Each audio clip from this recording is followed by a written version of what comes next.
بسم الله الرحمن الرحيم الحمد لله رب العالمين حمدا كثيرا طيبا باركا فيه والصلاة والسلام على أشرف خلق المرسلين سيدنا محمد وعلى آله وصحبه أجمعين. We continue reading from Imam Al-Ghazali's Deliverance from Error, Al-Munqidh min Al-Dalal.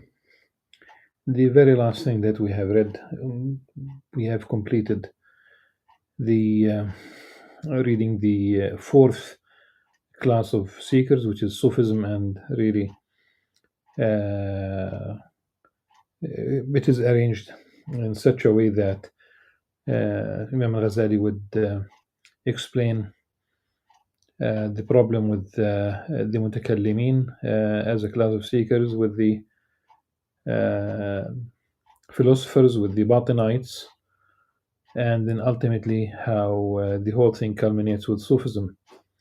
The very last couple of lines on the fourth entry, he said, what became clear to me of necessity from practicing their way, the Sufi way, was the true nature and special character of prophecy. So attention must be called to its basis because of the urgent need for it. Thus, this new entry under the title The True Nature of Prophecy and the Need All Men Have for It. القول في حقيقة النبوة واضطرار كافة الخلق إليها. Imam Ghazali said, know that man's essence in his original condition is created in blank simplicity without any information about the walls of God Most High. عوالم الله تعالى. These walls are so many that only God Most High can number them. As he said, no one knows the hosts of your Lord but He. وَمَا يَعْلَمُ جُنُودَ رَبِّكَ إِلَّا هُوَ.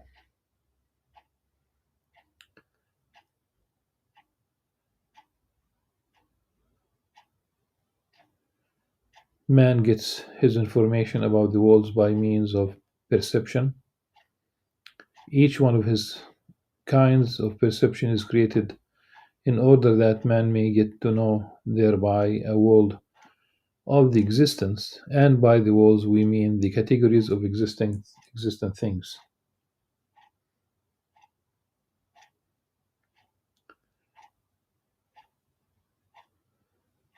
أجناس الموجودات. The first thing created in man is the sense of touch. By this he perceives certain classes of existence, such as heat and cold, wetness and dryness, smoothness and roughness, etc. But touch is definitely unable to perceive colors and sounds. Indeed, these are, as it were, non-existent with respect to touch. Next, the sense of sight is created for man.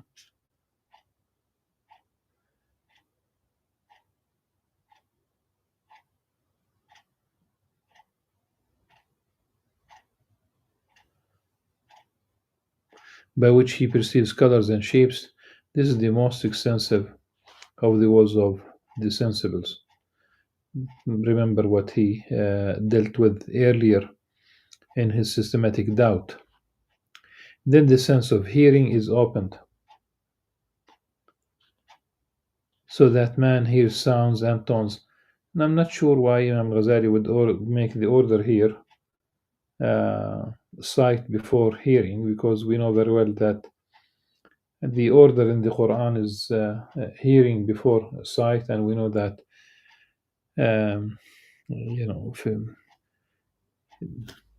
biologically the baby could hear, and some would say that even in the during pregnancy at one point, but at least immediately the baby can hear. But sight takes time to reach full growth, maybe a few months.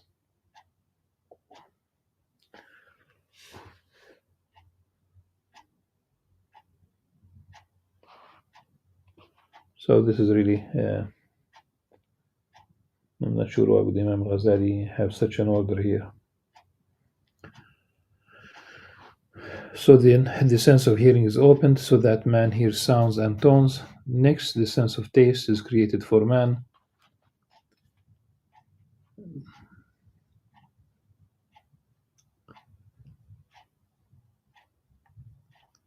And so on until he passes beyond the world of the sensibles.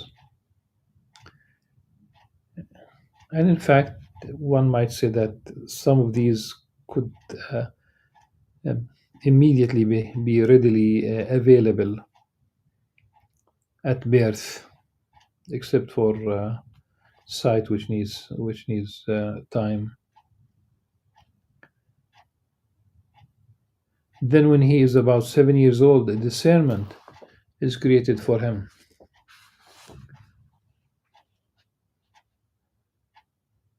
Now, in Arabic, yeah, فيخلق فيه التمييز.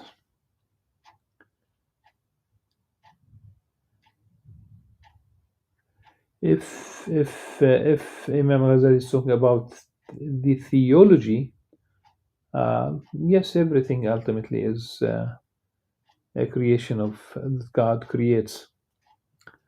But if we talk about because the sense of power stage, this is another of the stages of man's existence. In it, he perceives things beyond the world of the sensibles, none of which are found in the world of sensation.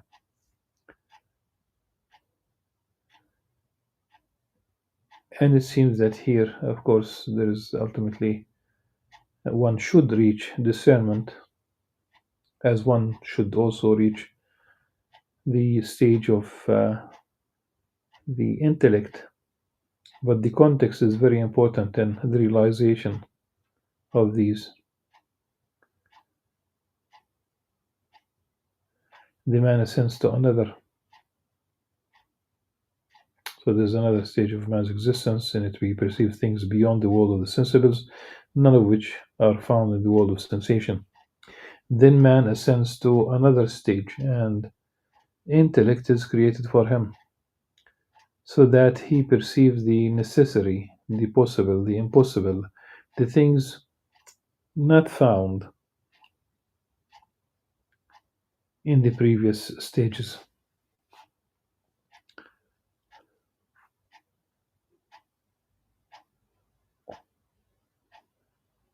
Beyond the stage of intellect, there is another stage.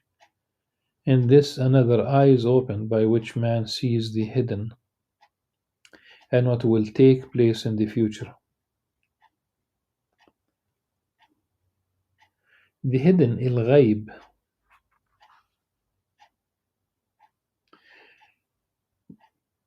The future is ghaib,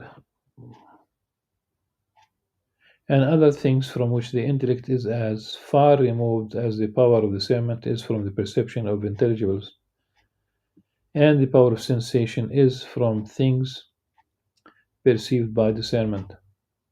And just as the one able only to discern, if presented with the things perceptible to the intellect, would reject them and consider them outlandish, so some men endowed with intellect have rejected the things perceptible to the prophetic power and consider them widely improbable.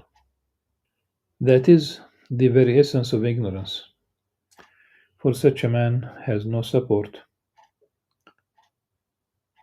For such a man has no supporting reason except that it is a stage he himself has not attained, and for him it does not exist. So he supposes that it does not exist in itself. Now, if a man born blind did not know about colors and shapes from constant report and hearsay, and were to be told about them abruptly, he would neither understand them nor acknowledge their existence. But God Most High has brought the matter within the purview of His creatures by giving them a sample of the special character of the prophetic power, sleeping. For the sleeper perceives the unknown that will take place either plainly or in the guise of an image, the meaning of which is disclosed by interpretation,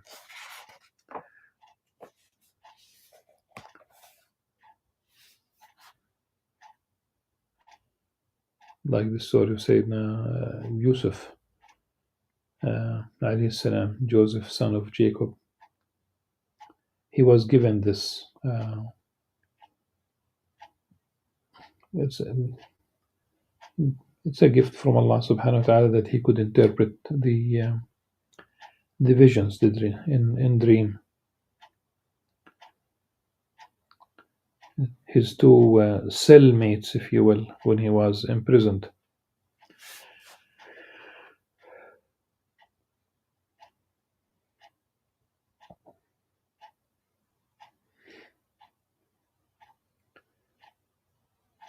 If a man had had no personal experience of dreaming and someone were to tell him there are some men who fall down unconscious as though they were dead, and their perception, hearing, and sight have leave them, and they then perceive that they perceive what is hidden, he would deny it and give apodictic proof of the impossibility by saying the sensory powers are the causes of perception. Therefore, one who does not perceive such things when his powers are present and functioning, a fortiori, will not perceive them when his powers are suspended.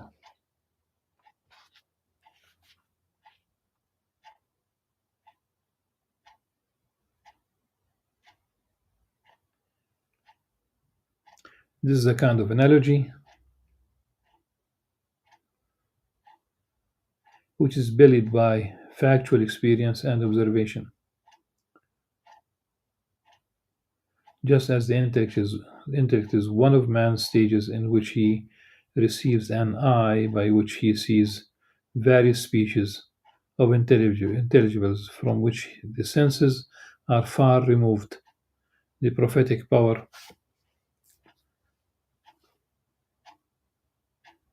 is an expression signifying a stage in which a man receives an eye possessed of a light, and its and in it and in it and in its light the unknown and other phenomena not normally perceived by the intellect become visible.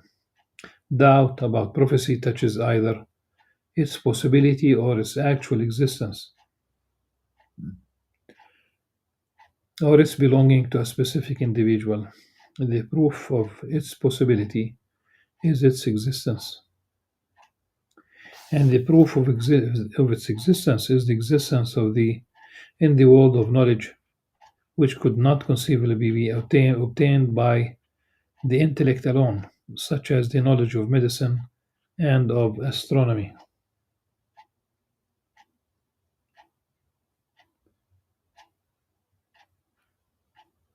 For whoever examines such knowledge knows of necessity that it can be obtained only by divine inspiration and special help from God Most High, and that there is no empirical way to it.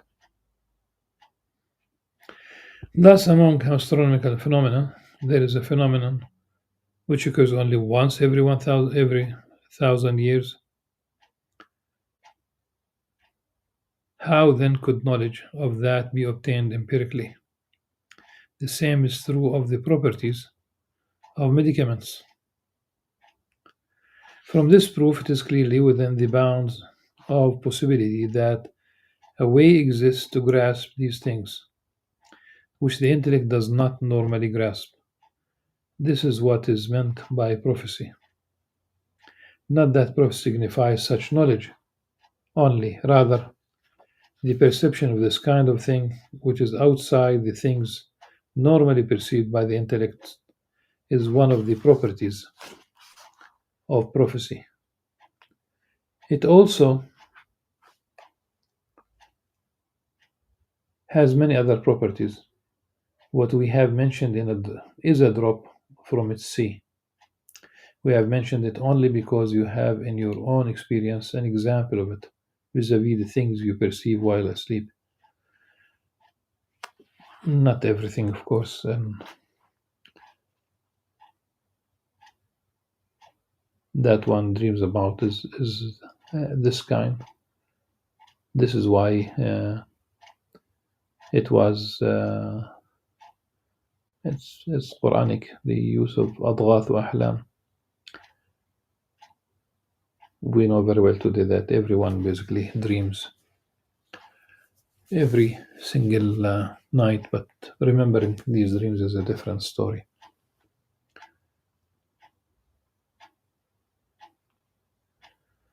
You also have knowledge of the same sort of medicine and astronomy. These two belong to the category of the Prophet's apologetic miracles. The blessing and peace of God be upon them. But men endowed with intellect have no way at all of attaining such knowledge by intellectual resources alone.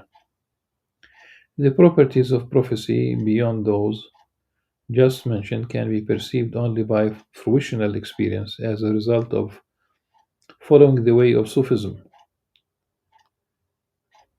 For you have understood that only because of an example you have been given vis-a-vis sleep. Were it not for this, you would not assent to that. If then the Prophet has a special quality of which you have no example, and which you in no wise understand, how can you find it credible? Assent comes only after understanding. But the example needed occurs in the first stages of the way of Sufism. Then, through this example, one obtains a kind of fruitional experience, dhawq, commensurate with the progress made, plus a kind of assent to what has not been attained based on an analogy with what has been attained. So, this single property we have mentioned is enough ground for you to believe in the basis of prophecy. If it occurs to you to doubt whether a particular individual is a prophet or not, certainly or certainty will be gained only by becoming acquainted with his circumstances, either through personal observation or from impeccable prediction and hearsay. For when you are familiar with medicine and jurisprudence, you can recognize jurisprudence and physicians by observing their circumstances and also by hearing their dicta, even if you have not seen them yourself. Moreover, you are quite capable of knowing that the Shafi'i, rahimahullah, was a jurisprudent and that Galen was a physician.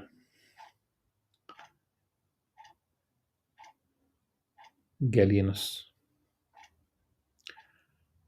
And that with a knowledge based on fact, not on uncritical acceptance of someone say so by you learning something about jurisprudence and medicine and then pursuing or perusing their writings and works. Thus, you'll acquire a necessary knowledge of their scientific status. Likewise, when you understand the meaning of prophecy and devote much study to the Quran and the traditions, you'll acquire the necessary knowledge of the fact that Muhammad وسلم, had attained the loftiest level of prophecy. Then back that up by sampling what he said about the acts of worship and their effect on the purification of hearts. Consider, for example, how right he was وسلم, in his saying, and we have now three sayings, three ahadith. The first one, whoever acts according to what he knows, God will make him uh, higher to what he does not know. من عمل بما علم ورثه الله علم ما لم يعلم. That first of all, the it's not a hadith. in the sense of it is a forged tradition without. But it doesn't stop there. Uh, does Allah subhanahu wa ta'ala grant knowledge? Yes.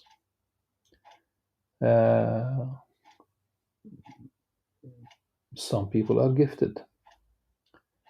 The Sayyidina Musa alayhi salam, when he sought Al-Khidr, he was looking for someone whom Allah subhanahu wa ta'ala has granted special knowledge, that even Prophet Musa alayhi salam, who was a prophet, remember he was a prophet, he was a messenger, he received the revelation, but here we have someone who has knowledge that Sayyidina Musa alayhi salam did not have. And remember from Ayat al-Kursi, وَلَا يُحِيطُونَ بِشَيْءٍ مِّنْ عِلْمِهِ إِلَّا بِمَا شَاءَ, that people do not encompass of the knowledge of Allah subhanahu wa ta'ala except that which he wills. So it's conditioned on the will of Allah subhanahu wa ta'ala. وَلَا يُحِيطُونَ, really cumulative human knowledge from Sayyidina Adam alayhi salam until the very last person on earth on the Day of Judgment. Cumulative knowledge is still partial. We will never encompass all knowledge. We will always have more questions than answers. And this is why we need prophecy, really. We need revelation. And the fact that it is it's an amazing thing. When humanity was ready for the last revealed book, the last prophet, that was it, the Prophet Muhammad sallallahu alaihi wasallam. So humanity was ready for this final message. There used to be, even during the same times, same period, more than one prophet that were sent to the people of the children of Israel. That's an amazing thing. The Prophet ﷺ, he is described as the seal of the prophets, the last prophet. I remember I was once giving a lecture at the Tantur Ecumenical Institute here in Jerusalem, right on the edge of northern edge of Bethlehem, so south of Jerusalem, just north of Bethlehem. It's a Catholic institution affiliated with the University of Notre Dame in the United States, also a Catholic institution. So I was giving a lecture, and my audience was a group of priests and nuns and theologians from Australia, and it was an introduction to Islam, and I spoke about Prophet Muhammad peace upon him being the last prophet. And one of those Catholic theologians, priests, he said, he commented on this, and he said, it's true. We did not have any contender. Nobody claimed to be a prophet since Prophet Muhammad sallallahu alaihi wasallam. And I was amazed by this comment coming from a Catholic theologian.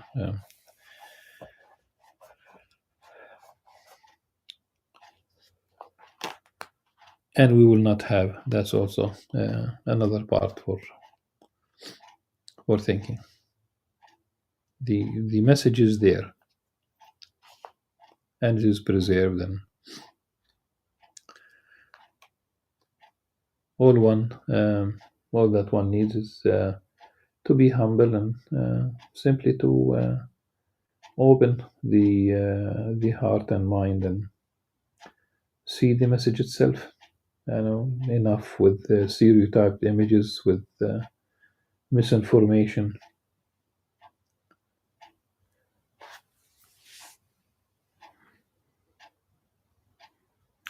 The second tradition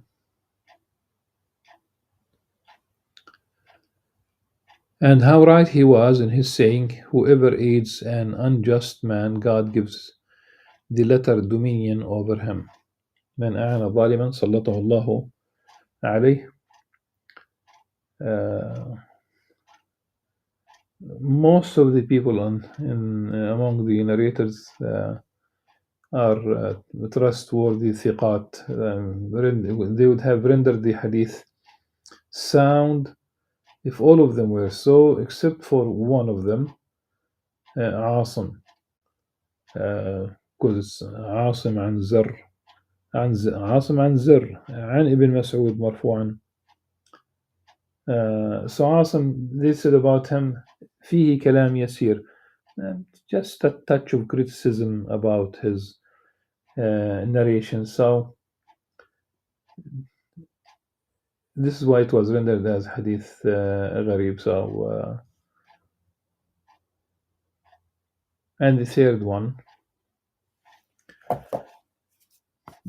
one is also not without really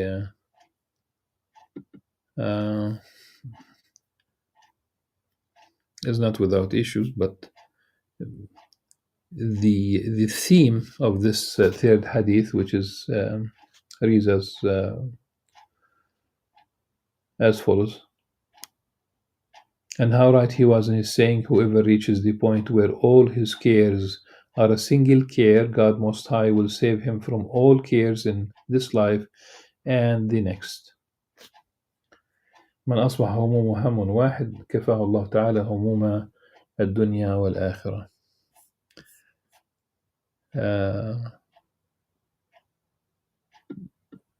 There are different texts of this hadith. For example, if we look for a text that is good in terms of narrators, chain of narrators, من كانت الآخرة همه جعل الله غناه في قلبه وجمع له شمله وأتته الدنيا وهي راغمة، ومن كانت الدنيا همه جعل الله فقره بين عينيه وفرق عليه شمله ولم يأته من الدنيا إلا ما قدر له.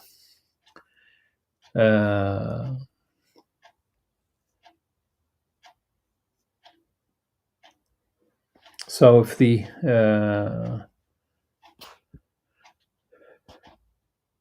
if someone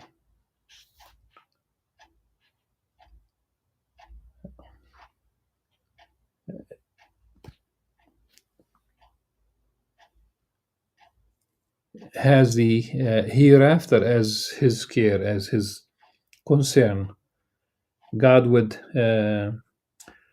make his richness in his heart, and he will not be distracted. He'll be focused on this particular aim, because he's concerned with the hereafter, and this world will come to him like submitting. It's not up to this world to come to him, it will come to him. So he's not concerned about this world, but the world will come to him. أتته الدنيا راغمة وهي راغمة. And the opposite is true. Whoever his care, concern, the aim is this dunya, God will make his poverty between his eyes. It's no matter what he gains, he's going to have that kind of poverty, and he will be distracted, and will only get from this dunya, from this world, except that which God has. Sometimes we use the word predestined as an explanation for ما قدر له, but probably allotment is more accurate.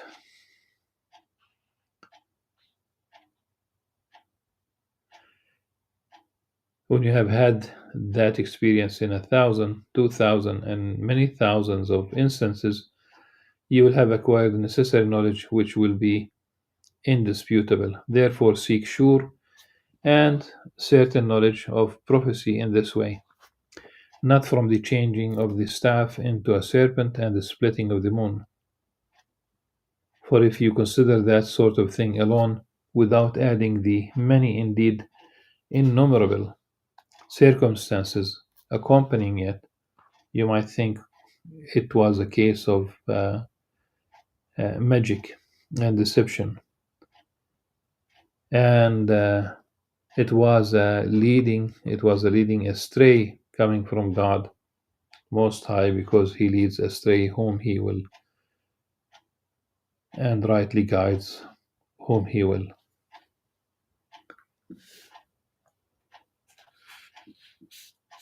يضل من يشاء ويهدي من يشاء.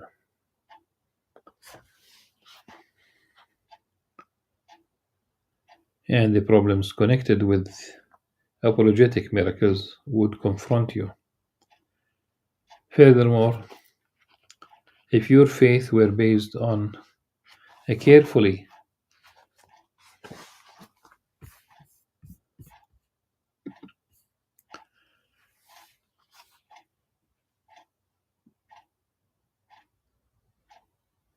ordered argument about the way the apologetic miracle affords proof of prophecy, your faith would be broken by an equally well ordered argument showing how difficulty and doubt may affect that mode of proof. Therefore, let preter-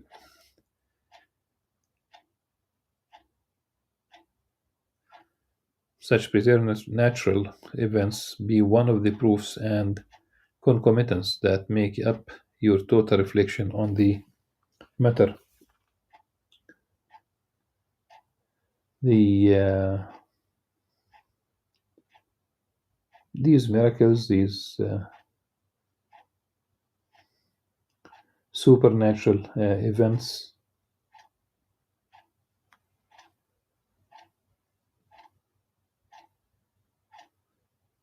as a result, you will acquire such necessary knowledge that you will be unable to cite its specific basis. It would be like the case of a man to whom many men report an impeachable tradition. He cannot aver that his sure and certain knowledge is derived from the statement of one specific individual. Rather, he does not know whence it comes, but it is neither outside the group testimony nor it is due to pinpointing individuals. This, then, is the strong belief based on knowledge. Fruition experience, though, on the other hand, is comparable to actual seeing and handling. This is found only in the way of the Sufis.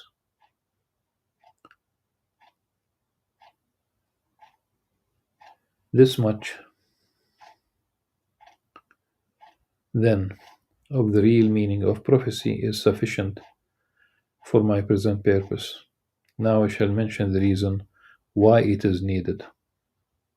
القول في سبب معاودة نشر العلم بعد إعراض عنه. The reason for resuming teaching after having given it up. Inshallah, we will deal with this topic tomorrow. Until then, سبحانك اللهم وبحمدك نشهد أن نستغفرك ونتوب إليك. السلام عليكم ورحمة الله وبركاته.